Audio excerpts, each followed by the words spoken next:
Yeah, they're Lindt chocolates. They're really good. They're just like all over the inside of my mouth. Oh, yeah? What else is all over the inside of your mouth? Welcome to Inframe Podcast. On today's episode, we're going to be talking about creative differences. Nice. Are you ready for that? We're about to throw some punches. My God. It's going to be good. I mean, here's the thing. Twayne and I have been working together since what, 2018? Yeah. So And, we've had 3 years, you know, 4 years to let them brew. Yeah, like we met in 2018, and then 2019 we started working on creative projects together and started doing other stuff. And like over that time, like I've got to know Twayne's sort of the way he does things, and Twayne's sort of gotten to know what I like to do and how I like things lit up and stuff like that. So I think this has been a long time coming. Yeah, it's time to get a little fiery. Yeah. Creative. I mean, yeah. if you see our chats sometimes, we have like Oh my God. rows and rows of voice notes just going back and forth about certain topics or certain things that we just don't agree on. I know, and it's fine. And it's absolutely fine that we don't agree on things. I think to sort of illustrate where this is going, this isn't going to be a complete roast fest of Zeik or myself, which I don't know. But when we talk about creative differences, really,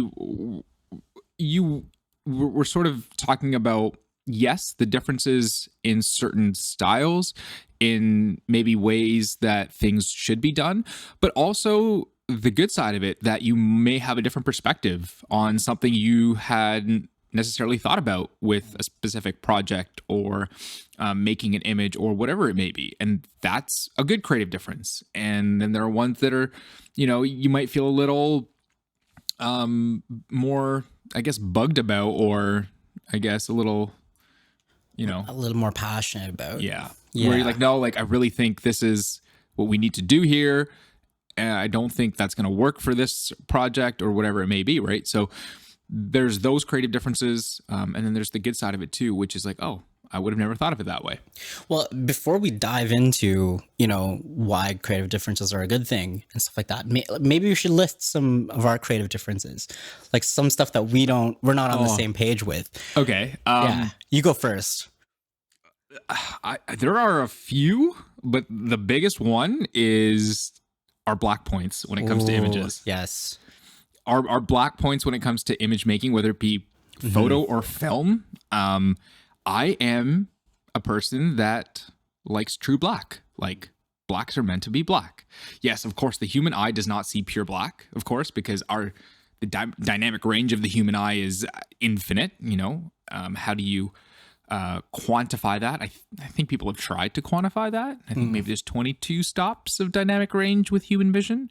Please correct me if I'm wrong. I should ask some of the scientists at work. I think so. Something like that. But yeah, that's one of our biggest differences. When we're looking at photos or we're looking at movies that we like, we're like, why are those blacks lifted or like, they're not pure black. And when I shoot film, my sort of contrast curve is always to maintain pure blacks in an image. Usually I'm thinking about the zone system, and I'm looking at putting things either in zone 9, 8, or 9, which is black enough. It's not pure black, but it's not something on like zone 7 or 6, where some people's blacks may sit, if you're familiar with the zone system. So that's one of our biggest differences. Yeah. And for you, where did the idea of lifted blacks come from? Well, so the idea of lifted blacks actually came from a design course way back in high school. So it was graphic design. Well, it wasn't strictly graphic design. It was industrial. But my teacher at the time, who was one of my favorite teachers in high school, I remember he brought up the fact that we shouldn't be using pure black markers. Like there should be a certain point that we use them to like outline things, or like the absolute darkest, shadow or whatever it is that we're rendering. But for the most part, you want things to be lifted up a little bit. You want things as a dark gray, and it's just easier in the eyes. And I remember hearing this again from a print shop that I was working with, I think throughout university, where he recommended, don't, when you're doing your graphic design stuff, don't have it as pure black because printers don't always recognize that. Like it just all depends on how you have your color spaces set up and all that jazz. And it's just easier on the eyes to have gray. So yeah, that I do agree with that. And I think you bring up an interesting point because for me, my sort of gripe with pure black comes in the photo and film space. Like it doesn't come from the design space. From the design space, I can understand it. Like when I design stuff for work, I'm never using pure black. It's always 90%. Is it 90% black or 90% gray? 90% black. black. I guess. Because I'm in CYMK color space. So it's basically whatever the K is the percentage I ride on the sliders. So when I'm doing graphic design for work, that usually, if I want something dark, it's usually anywhere between 80 to 95, like, but never 100 on that K value, right? So I can appreciate that for graphic design. But for me, it never translated over to the film space. It just looked very washed out. For me personally, I always thought anything that had lifted blacks meant that you just didn't expose your negative well or your photo well. Like especially when it came to film, or you weren't able to execute dodging and burning well for certain parts of your image. Yep. I think that's where it comes.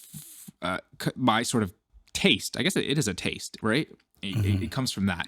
I will say though, it has to do with contrast, and I guess my sort of preference for contrast. I like a contrasty image, right? I do. I love anything that's, ratio wise 2-to-1, 3-to-1, 4-to-1 if I'm doing something really moody, right? And you have that shadow fall off, right? Yep.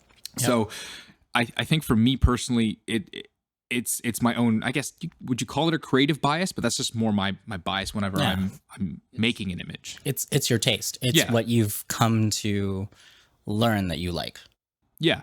And it's like but like I would never do that for an image. Like I can understand that from graphic design, but I would never lift my blacks for a film photo, for a regular photo, or for, if I'm coloring something, I wouldn't have that sort of flat black look unless there was a certain indication for it.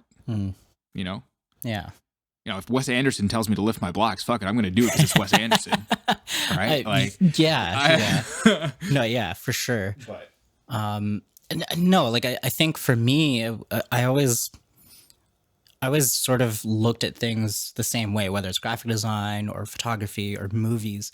And so that kind of got hammered in at a young age. Like, contrast is good, but too much contrast and you're kind of pushing it too much. You want things to kind of be subtle. Yeah, but in a way. You can't bring in the same tools for the different jobs, for me, like I would lift my blacks, but at the same time I would introduce a little bit of color so that there's some sort of visual interest. So for example, if the highlights of the image that I'm creating or the highlights of the scene are more of like a yellowy orangey kind of tone, right, then I'll lift the blacks ever so slightly and introduce some color. So it's not just pure black. I mean, pure black in a frame, I think, is just wasted. That means you've underexposed everything, and which, I mean, it could be a good thing. It could be what the direction is called for.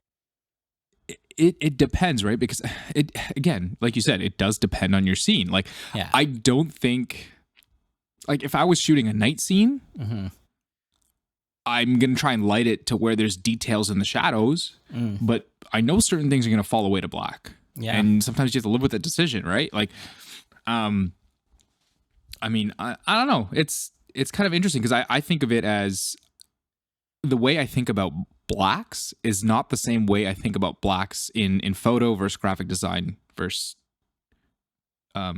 image making or like cinematography. I think about blacks differently in each sort of domain. Yeah. Which I think is fine. Yeah. And I also think like back in the day in like, what was it, when log encoding was more, I guess, in the consumer world or more available in the consumer world when cameras were starting to shoot log, and you had things like, S-Log2 come into some of the more consumer cameras from Sony, and people were like, oh, I like this flat look. And people were like, the fuck? Yeah. What are you talking? What? No, like that's not what log is meant to do. It's a way of preserving as much image detail, because linear light is too much to be captured, too much data to be captured, I think, in a certain encoding format. So you have to capture it logarithmically, and then you transform it using a gamma curve into linear light. And then you should have, pure whites in some parts of your scene and pure blacks in some of your scenes. So, I mean, that's the way I think about it. That's one of our creative differences. Yeah. But now I've learned where it came from Zeik, and I was like, okay, it makes sense. Again, it all boils down to, like staring at other people's work. Like, for example, film photographers, when they go into the darkroom and they go and make a print, there's very conscious steps that they go to take. Like, for example, they'll do a pre-flash, and what that does is it basically clips your highlights and all your whites, and you're able to introduce a certain tonality to that end of the spectrum, and then at the same time, when they continue developing and stuff, like they'll go through lengths of dodging and burning and going through all that stuff. So I think there is no real right or wrong. It really boils down to taste. And there's sometimes like I'll come up and I'll be like, I really want it to be this way. And then Twayne will go, no, it's got to go this way. And then we're able to kind of argue and play devil's advocate for each other, Yeah. 9 times out of 10, I'll bring up the scopes and I'll be like, Zeik, look at the lack of contrast in this scene. It needs more. Or I think it was the other day, I was watching The French Dispatch. You bitch. And I screenshotted or took a still and placed it against black. And you could clearly see that the blacks were lifted a little bit, whether it was in the developing process or whatever it was with, I think it's shot on film. Oh, yeah. It's Wes Anderson. He 100% shot all his black and white scenes in that movie on film. Whatever it is, he made a conscious decision to have that end of the spectrum lifted a little bit, Whereas there was a movie, The Lighthouse. I forget who directed it. But The Lighthouse, if you look at the frame, blacks are blacks. I remember you pointed that out. He sent me a screenshot. He was like, hey, look at this frame. Hey, blacks are blacks, Zeik. Anytime we watch a movie, it's the first thing I'll ever say if I see a really dark scene. Yeah. Hey, Zeik, they're black. Yeah. Just like my coffee. I mean, we both agree that black coffee is the way to go. Yeah. So At least we agree on that. Yeah. But yeah, you can probably tell that was probably like 10 minutes of us going back and forth about black levels. Oh, we've been talking about this for ages. So this is one of those topics, probably like the biggest one that we discuss. that's probably our biggest creative difference. It's the reoccurring one. It's the recurring one. What else is there? I don't know, but I'll say creative wise, like I shoot a lot less natural light than you do. For me, it has to be the right natural light. Like I hate flat light. I hate it so much with a passion. And if I'm shooting, today, look out the window, it's a cloudy day. Am I going to get really interesting photos light wise? Probably not. So I'll never shoot it. But Zeik will find a way to make it interesting with just natural light. Yeah. Yeah. And I think there's some times where I will be shooting something. Like I shot something recently that didn't necessarily use natural light, and I was able to use some of the stuff that I've learned from you that I didn't typically do before. I love shooting from the narrow side. I love rim lighting. I love all of that stuff. But then introducing something like a fill, for example, or neg. Like Twayne is a huge advocate for introducing neg into a frame. And I never Give me really that contrast. Yeah, I never really thought about introducing neg, but sometimes now I'll throw it in and be like, all right, no, that makes sense. Yeah, and I mean that's again to taste. Like I like a more contrasty, moody photos, so that's just who I am as a person. So and as a creative individual. I'm trying to think of what else. I would say like both of us are pretty proficient with flash. Like flash photography. Ooh, a big one was punching in.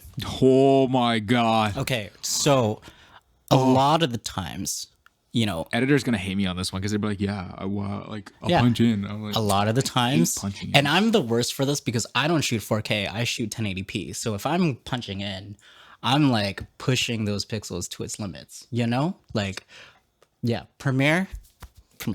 Yeah, that's another difference. We'll get to that. We'll get to that one. But anyways, so there was a project this year where this past year, where Twayne was like, all right, like this is our frame. And I'm like, no, we got to punch in. It's got to be tighter. It's got to be a bit more prominent. And Twayne looks at me like I've, told him he's got 10 or 11 toes or something. He was like, what do you mean punch in? He's like, I'm not punching in. You know why? Fuck I am. Yeah, the fuck I am punching in. No. Okay, here's the thing. You know why it's a gripe for me? Because if you're telling me to punch in, it means I haven't done my job as a cinematographer.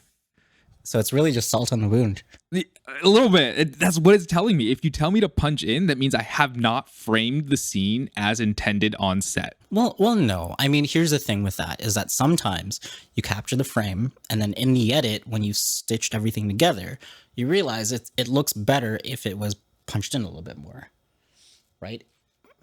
Yes, because we've had to do that a lot lately. Yes. And I agree, it does look better. Yeah. But I think the thing for me, and maybe I shouldn't be so hung up on it, is that it feels like I haven't done my job on set. Yeah. That means, okay, what other lens should I have used then? Should it have been a tighter lens? Should I have moved the sticks closer? Should I have done something different, like to get the framing that shouldn't have that should have been expected? Yeah. So that means it's not so much that you're opposed to punching in. It's more so it's a failure of my. Okay. Yeah. That's how I see it. Oh, I guess I never told you that, huh? No. No, I thought it was just like, nah, this is how it was shot. I don't want to compromise the pixels. I'm like, dude, you're shooting 4K. It's not necessarily pixel compromise. Well, part of it is. That's another. It's a tech episode, but okay. Okay. But yeah, it's more so I feel, and maybe I don't know if I'm right for feeling that way, or if other cinematographers feel that way too. Especially cinematographers that edit their own work. I mean, we do that now because we're two people and we're not doing very large projects, so we end up editing our own work. But I will say, like, if I'm shooting it and editing it, and if I have to punch in, I'm like, oh, but that's not the intended frame, or why didn't I get the intended frame? So that's the way I kind of view it in terms of punching in. I'm like that with photos too. Like, I will rarely. Oh, you don't like cropping? I don't like cropping unless I have to. I will always frame the photo to how I need it to be framed. Like, yeah. And it's crazy because I used to only shoot on prime lenses for the longest time. Yeah. And then I got a couple zooms, and of course, it makes it easier, but I'm opposed to cropping photos too. See, I'm not. No, I'm not. I think sometimes you snap the image and you have to, granted, if you shoot long enough, you get as close to the composition. Yes. I will say I'm opposed to cropping when I'm shooting slow. Like if I'm shooting events and weddings, different story. Yeah. You have to crop. Do I like it? No. Yeah. But I know for myself, sometimes I'll, like, when you're editing and you're like doing skin retouching or something, and then you like take a step back from your screen and you look and you're like, wow, I really like this crop. Like, it's like this really interesting crop for some reason. And then I end up like keeping that. I don't know. Like here's the thing about cropping is sometimes I know for myself, I'm trying to get what I need in the frame. Right. And a lot of the times I fail at really getting close in and dialing in and focusing in on a certain aspect of something. So I appreciate cropping in, and sometimes I think to myself, hey, maybe I need a 135 millimeter lens, or maybe I need this, because I do like going in a little bit more. So to that degree, I feel like it's the same thing. I didn't do my job as a photographer trying to get the frame I want initially. But I don't think cropping is a cop-out. And that's how you get gas. You go buy a lens. Okay, but that's gas for the right reason. It's not like I went on YouTube and looked up what are lenses I need to buy. No, I actually Yeah, that's fair. It's born from, or it stems from actually finding a need in your work. I agree. Right? Yeah, if you have a need, for sure. Yeah, it's not gas, it's growth. It's not gas, it's growth. Put that on a t-shirt. Pepto-Bismol, that's your new Something's growing all right. Oh no. But yeah, I don't know. I don't know. I think it's just because I hold myself to such a high standard before going into any project or job that I feel like I should nail every single image. And that's just pressure on myself, probably unnecessary pressure on myself to perform. But yeah, not a fan of cropping, but we'll do it if I have to. Oh, he's done it. Yeah, We made sure he's done it. God, Yeah. You need a 135 millimeter. I don't want money for 135. My 85 is fine. I like my 85. Okay. Leave my 85 alone. All right. Well. What's another thing that we have a creative difference on? Like for the most part, I think we share similar styles of lighting that we like. Yeah. I think we've worked close enough that we appreciate the same light patterns and the same techniques. And we understand light very well. I would like to say that we understand light very well. Yeah. I feel as a photographer and even a filmmaker, you have to. Yeah. If you can't understand how to shape light, I suggest that's one of the first things you do, whether you're a photographer or getting into film and video. And Well, that was the biggest thing on our short film project, was recreating natural light, but with, these artificial lights. Yeah. That was. Yeah. It's kind of crazy to think that I basically lit that entire thing with 2 lights. Yeah. But And creative difference there. He wanted to keep everything at f2.8. bro, What did I want? you wanted f4. You wanted one stop more. Depending on the focal length, it's not going to make a huge difference between 2.8 and f. I wanted 5.6. 5.6. Holy five. What did we find out on set though?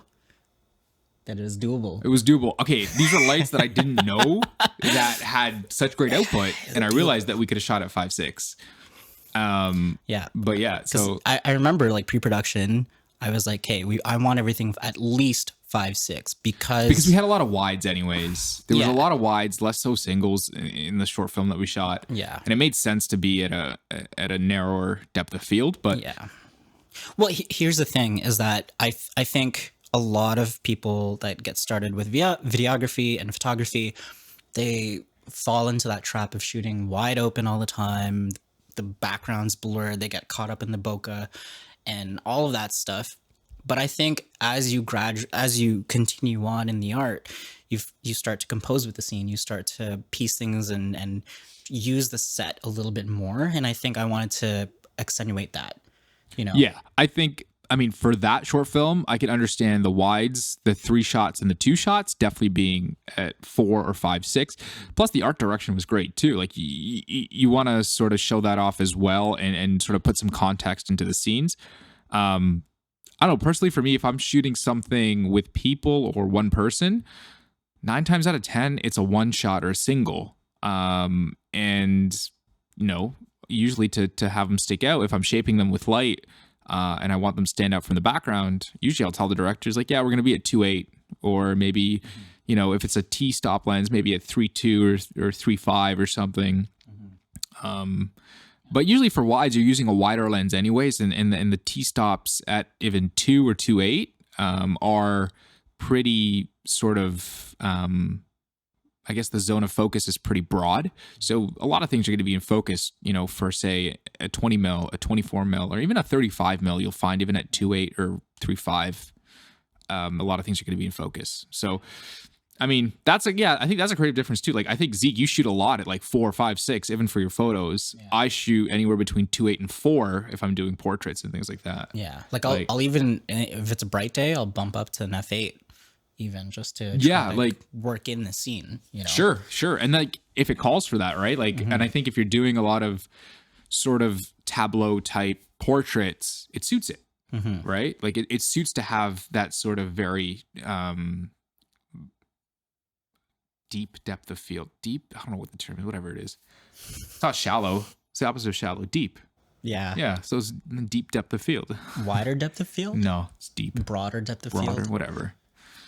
Don't come at us. But yeah, like that's also a creative difference that Zeik and I have. And like, yeah, of course, again, for me, it's what serves the story best. Sure, if f4 is gonna suit the story, sure, we'll shoot it at f4. Yeah. If it's at 1.4, well, RIP my focus puller, right? Like, Yeah. so. Oh yeah. Yeah, we shot one scene. It was at 2.8. Yes. It was at 2.8 on the 85, and Armand was actually having a hard time pulling focus on it. Yeah. So I actually had to sit there. I left it on sticks, and because it was a locked off shot, and I had to sit there pulling focus. Yeah. And I'll tell you, pulling focus off a monitor is not ideal. It is not ideal because of the latency of HDMI. And you would rather take your marks from the sensor mark that's on your camera to a range that talent is going to be moving in between. In that case, it was the couch and like him leaning forward a little bit, right? There was like this whole range. So you kind of take that range, make your marks on your fizz unit, and then ride that between there. Because you know they're not going to go past that, or they're not going to go in front of that. So like it's kind of crazy to sort of think about that. But yeah, like that's some of our differences when it comes to, I guess, like settings wise and stuff like that. Yeah. I also used to be someone that never shot above ISO 100. I used to be that person. I push that ISO, man. Oh man, I'm not afraid now to shoot at ISO 3200 or higher. Yeah, well, like, I mean, you got for photos, for film, different story. Film, what's the highest ISO you've shot film? Film as in moving picture. Yeah, moving pictures. Yeah, I will not go above the base ISO of my camera. I will 400, 640 for the A7S III. I will light it enough. Okay. To expose it properly at that ISO. Even though there is technically there's a dual gain function, meaning that there's two base ISOs for the Sony A7S III. Yeah. I will always try and light for 640 simply because it's the cleanest signal. Okay. And if I'm shooting ProRes, it's going to give me the cleanest signal for coloring. And if I'm shooting RAW, I don't mind pushing the ISO, but then I have to worry about the debayering and how that works in Premiere Pro, because DaVinci doesn't support ProRes RAW. Sorry, can you repeat that again? So DaVinci doesn't what? Support ProRes RAW. Okay. Yeah. All right, continue. Continue. Okay, continue. If you haven't seen that, it's a TikTok. I'm not trying to be racist. It's a TikTok. Yeah. Yeah, it is. Okay, it is. Continue. But yeah, so it's like for stuff like that, I'm 9 times out of 10 gonna try and light for the base ISO. Fair. Yeah. Because I'm worried. I'm more so thinking as a DIT and like down the stage, like, okay, what's gonna happen to the signal? Like 9 times out of 10, I don't need to worry too much about noise because nothing's going to VFX. No one needs to make a clean plate out of any of the images. So it's just my own preference, I would say. Like, sure, I could probably shoot at 1600, 3200. Yeah. But if I'm using lights to light a scene, yeah, why would I do it? Yeah. Right. So yeah. Well, I think it also comes from like creative differences can also stem from like just habits and the way you started off. Like for me personally, you know, I started shooting very, very low light. Like the only time I was able to really shoot was after work. So, you know, the sun was pretty much down by that point. I liked shooting nighttime, you know, using street lights or... So you learned from your environment, which is sick, which is how most people learn anyways. Yeah. And so most of the time when I was shooting photos or video, my ISO is cranked up. Like I remember like minimum 1600 ISO. Zeik would call it grain. You know? Not noise, it's grain. And that's why he'd make everything black and white so you couldn't see the color noise and the chroma noise. No, you can actually take the color noise out. You can? But Zeik wouldn't do that. He would do that. He would just make it black and white. What are you talking about? What? No. Hello? Hey, that's a cool grain pattern. Oh yeah, the Sony A2. That's great probably... grain profile at ISO 1600. It gets better at 64. I think that's another one was grain. Grain was another big thing. Grain is an interesting thing because I like grain. Don't get me wrong, I do. I just don't like a lot of it. And I'm an Asian boy. I need that grain, bro. Bowl of rice any day. Says the man who doesn't have a rice cooker. Because I know how to cook it the old-fashioned way. No, fuck off. So do I. Rice cooker's just easier. Lazy. Okay, speaking of grain, I find it depends on what you're watching it. Like if you're watching stuff on your phone, the grain isn't as pronounced, right? Because of the screen ratio. Yeah. But I find if you're watching on, say, a 32-inch, editing monitor, or you're watching it on your TV, you'll see the grain. And I think it's obviously relative to ratio and to final output and like screen size or wherever you're watching your final product. Like I can never see grain on my phone. Like if I watch any of your videos like on my phone, I can't see it. But if I cast it to my TV, bro, it's fucking Cheetos. Like, what are you doing? Cheetos. I don't know. Cheetos. Yeah. What am I, you with Glimmer Glass? Bro, that's not Cheetos. He uses Glimmer Glass. I know. Yeah, you don't use filters. I got him into Glimmer Glass. But you got me into it, but you don't use it. I would use it, but I wouldn't use it to the extent you would. I use it on... I layers it on. I don't layer it on. Slather. I have different grades of Glimmer Glass, so like I can use 1, 2, or 3, and he just decides to stack them. I don't stack them. Oh my god, could you imagine if I stacked them? No, I'm kidding. You don't stack them. Yeah. Kind of wild. You don't use filters. Because I don't have any. Why not? Because you have me. Well, that, but also, I don't know. Like, I mean, I already do quite a bit. I tried filters. Like, I tried using Pro Mist. Oh, God. I didn't quite like it. I don't like the look of Glimmer Glass, but even then, I was like, man, like, this already seems kind of weird. Like, I don't know. I guess it lowers the contrast a little bit. It depends on... And I already do that. Yeah, because your blacks aren't black. It depends. It depends on the lens that you're shooting it or you're putting in front of. Like I wouldn't put a Glimmer Glass on like an old Nikon FD lens or a Cook lens or anything like that. Like the Cooks are already like they're nice, they're sharp, but they have a certain look to them. Would I put them in front of say like an RE Master Prime or a Zeiss CP3? Yeah, I would, because it knocks down the sharpness where it looks a little more creamy. I put it usually in front of like the Sony G Master lenses. Yep. Because those G Master lenses are so sharp. I would put it in front of any Sigma lens. Yeah. It's usually just to soften it off a little bit, but still maintaining a good contrast, and it doesn't muddy the image the way that I think Black Pro Mist does. But yeah, there's like other filters I've been meaning to try, but they're also expensive. Like wildly expensive. But yeah, that's also another difference that we have. Like I shoot with filters all the time and I'll try different filters.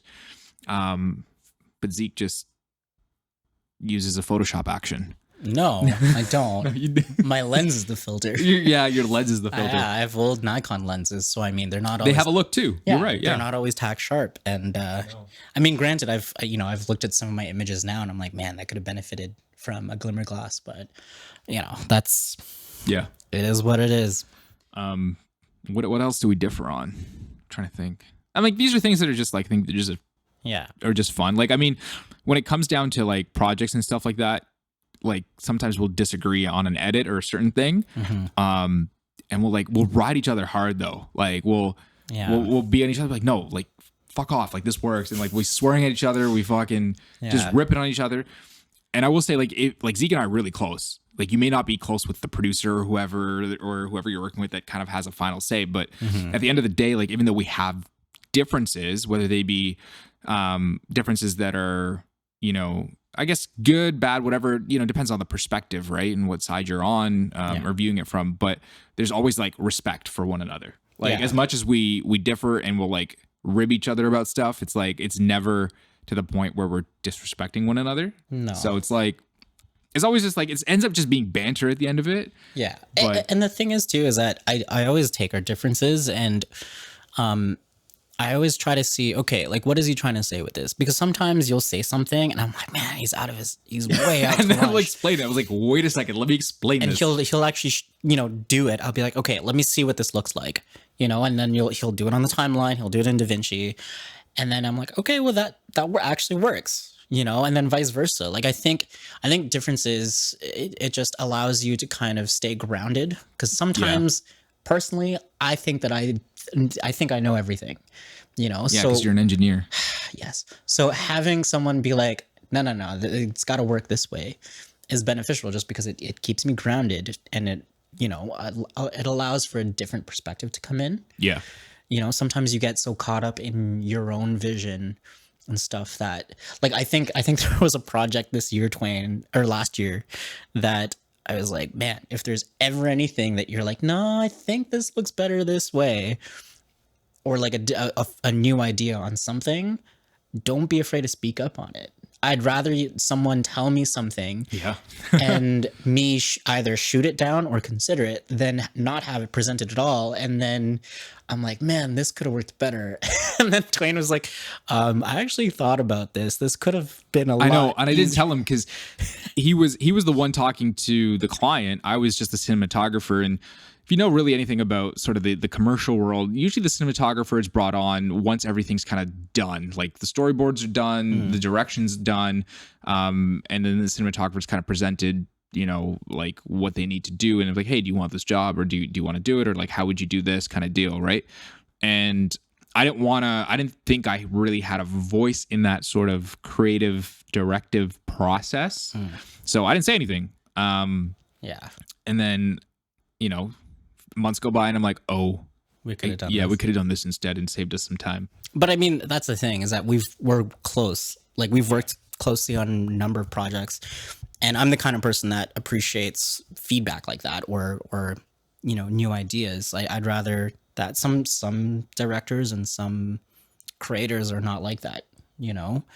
They'd rather, they're like, my word or my word is all, or my way the highway kind of deal.